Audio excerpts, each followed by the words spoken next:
मनीष राणा जी, बिहार से। श्री हरिवंश महाराज। श्री हरिवंश महाराज जी, आपके चरणों में दास का दंडवत प्रणाम। महाराज जी, आज के 8 महीने पहले मैं आज करने वाला था। अगर उस वक्त आपने मुझे डांट ना लगाई होती और संभाला ना होता तो शायद आपका ये बच्चा आज आपके सामने जीवित ना होता। इसके लिए मैं आपका ऋणी रहूंगा। महाराज जी, ये सब मेरी ही नादानी की वजह से, किसी के आसक्ति में पड़ जाने से हुआ था। गुरुदेव, अब मैं 25 वर्ष का हो गया हूँ। शास्त्रों के अनुसार ये ब्रह्मचर्य आश्रम होता है, जो कि मैंने सार्थक नहीं रहा। लेकिन अब मैं एक पल भी व्यर्थ नहीं गंवाना चाहता। महाराज जी, क्या ये संभव है कि मुझे सौभाग्य मिले कि जो मैंने अवसर गवा दिया है मैं उसको फिर। हाँ, बिल्कुल बिल्कुल, बहुत उत्तम, बहुत उत्तम। जो भूल हो गई उसको सुधार कर एक अच्छे महात्मा बन सकते हो। जब एक चोर, हिंसक, नीच आचरण करने वाला मरा मरा कह करके बहुत ऊंचाई पर चढ़ सकता है, तो आप इससे ज्यादा बिगड़ेल तो हो नहीं, है नहीं? जी महाराज जी, वो बहुत बड़ी चूक हो गई थी। और मैं आपके सामने आया था और नवंबर में, तो मेरी ऐसी हालत थी कि मैं मतलब जीने का मन ही नहीं कर रहा था। अगर आपने उस टाइम मुझे डांट न लगाया होता तो पता नहीं क्या हो जाता। नहीं नहीं, ठीक है। और धन्यवाद बच्चा कि तुम हमारी बात माने और अपने जीवन को सुरक्षित रखो और अब संयम से चलो ना। और नाम आज चेहरे में भी तुम्हारे एक प्रसन्नता है, तुम्हारे चेहरे में एक मतलब ऐसा है कि उज्ज्वलता है, मलिनता नहीं, निराशा नहीं, एक नेत्रों में एक मतलब प्रकाश है। खूब नाम जप करो और अच्छे बच्चे बनकर चलो। तो जो तुमसे त्रुटि हुई है वो तो बहुत छोटी बात है।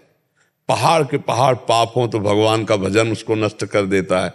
घोर पापी भी महात्मा बन जाता है। अपिचेत सुदुराचारो भजते माम अनन्य भाग साधुरिव समंतव्या सम्यक व्यवसिता। ऐसा घोर दुराचारी रहा हो और भगवान से कि हे नाथ मैं आपका, और भजन करने लगे तो भगवान कहते मैं उसे महात्मा बना देता हूँ। महात्मा होता है हृदय का।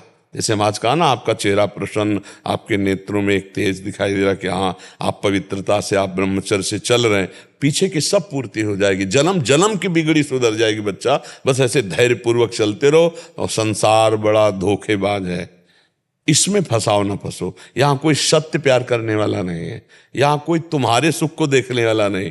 तुमसे सुख मिल रहा है और तुमसे बढ़कर कल इनसे सुख मिलने लगेगा तो तुम्हें देखेंगे भी नहीं, समझ रहे हो? और कल जब इनसे बढ़कर कोई सुख मिल जाएगा तो इनको भी धक्का दे देंगे। ये है संसार का प्यार, ये है संसार का नियम।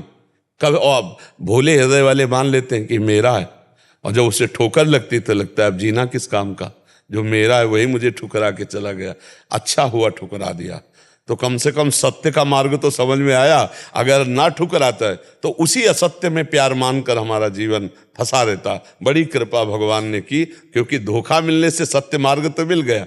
जब चिंतामणि वैश्या ने बिल्व मंगल को धक्का लगवा के निकलवा दिया, क्योंकि अब कुछ पास था नहीं, तब उनको जब कोई रास्ता नहीं रहता तब एक रास्ता रहता है भगवान का। तब उन्होंने भगवान का आश्रय लिया और आगे चलकर बहुत बड़े महापुरुष हुए। बिल्व मंगलाचार्य जी कहा गया उनको। जहां वैश्यागामी वहां बिल्व मंगलाचार्य कहा गया। और भगवान श्री कृष्ण का साक्षात्कार किया और अद्भुत लीलाओं का गायन किया। तो आप भी भगवान के अंश हैं, कोई कमी थोड़ी। खूब अच्छे से चलो, ठीक है महाराज जी, मैं श्री जी को पाना चाहता हूँ, क्या ये संभव है? मैं बिल्कुल, अगर संभव न होता तो श्री जी। ऐसा कभी कभी लगता है कि मैंने तो अवसर तो गंवा दिया, मतलब बहुत गलत। नहीं नहीं नहीं नहीं नहीं, बिल्कुल मत। पीछे ना ना ना, पीछे की छोड़ो, पीछे की छोड़ो, आगे की देखो। आप अपने को मत देखो, श्री जी को देखो। वो कितने करुणामय हैं, वो कितने कृपालु हैं। हम अपनी तरफ देखें तो हमारे कदम आगे नहीं बढ़ पाएंगे, और जब हम श्री जी की तरफ देखते हैं तो दौड़ लगा ले का मन होता है कि यार करुणामयी है, क्षमाशील है, वो हमें क्षमा कर दिए हैं, तभी हमें संत समागम मिला। देखो ये भाग्य से मिलता है। बड़े बड़े जब बड़े भाग पाइप सत्संगा, बड़े भाग्य। अब मोहि भा भरोस हनुमंता, बिनु हरि कृपा मिले नहीं संता। ये कृपा हुई है। अगर श्री जी हमको कृपा न करती तो हमको सौभाग्य नहीं मिलता, और जब ये कृपा कर दी तो फिर भजन करके हम श्री जी को प्राप्त कर सकते हैं, पक्का प्राप्त कर सकते हैं। देखो हमारी श्री जी इतनी कृपालु। तुम्हें एक घटना बताएं।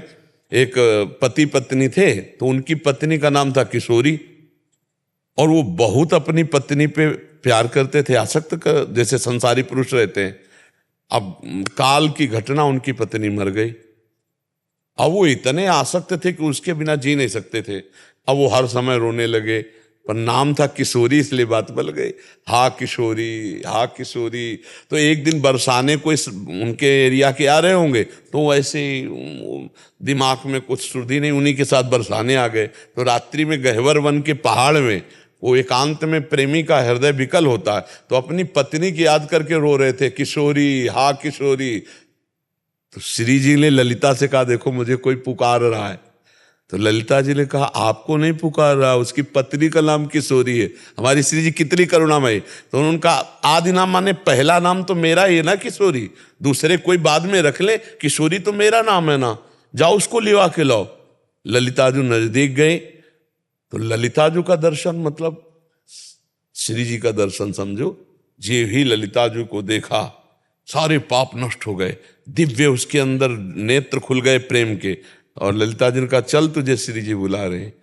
और जे श्री जी को देखा तो अब असली किशोरी को देखा, नकली शरीर के लिए लो, अब तो खत्म। वही बहुत बड़े महात्मा हुए, क्या नाम उनका? अली किशोरी। अली किशोरी जी, बहुत बड़े संत हुए अली किशोरी जी। तो समझ पा रहे हो, पत्नी में आसक्त और बहुत बड़े महात्मा अली किशोरी जी हुए। तो तुम तो अभी बच्चे हो, खूब भजन करो, श्री जी क्यों नहीं मिल जाएंगी? कभी कभी जैसे गुरु जी ना कि मैं मेरे अंदर ऐसी भावना आती है कि मैं श्री जी को प्राप्त करूंगा, मैं श्री जी तक पहुंचूंगा, तो ऐसे मन में अंदर आता है ना कि तू करेगा, तू तो इतना हाँ, है। तो उसी समय उत्तर, तो उसी समय उत्तर दो कि हूं तो उन्हीं का अंश, जी यही है भरोसा। वो हाँ उन्हीं का अंश हूं, मैं क्यों नहीं श्री जी को प्राप्त कर सकता? श्री जी बहुत करुणा, ऐ मन तेरी बात मैं नहीं मानता, तूने तो सदा सलाह देकर मुझे नीचे गिराया है, अब मैं संतों की सलाह से तेरी बात को काट करके मैं आगे बढ़ूंगा।